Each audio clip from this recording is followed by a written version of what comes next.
Gabadh macallimad ah ayaa waxa ay tiri waxaan caado uga dhigay gabdhaha ardayda ah ee fasalka toddobaad inaan sharaxaadda joojiyo marka eedaanku dhacayo aanan ka dalbado inay eedaanka mu'aadinka ka daba yidhaahdaan.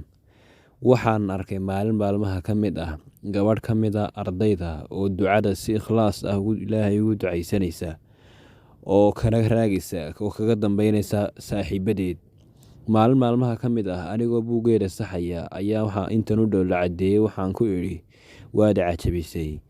Waanan u yeedhay waxaanan ku idhi marka aan fursaddeeda siiyo saaxiibada waad kaga dambeysaa ducada oo waad ka faa'iidaysataa. Haa oo waxay tidhi markii aan fasalka shanaad ahaa ayaa waxaan ogaaday in ducada la ducaysta aadaanka iyo aqalka dhexdooda inay tahay mid mustajaabo ah oo la aqbalayo. Waxaanan ku ducaystaa hal duco.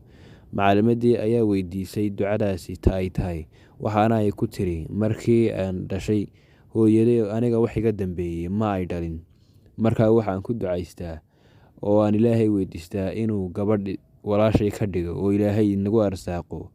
Waanan ka masayraa marka ay gabdhaha saaxiibada aanu nahay ay walaalahood la ciyaarayaan. Ilaahayna waxaan weydiistaa inuu nagu arsaaqo gabadh. Hooyaday marka ay maqasho waxay tiraahdaa gabadh waanu haysanaa oo waa adiga Ilaahay waxaad noo weydiisaa inuu nagu arsaaqo wiil.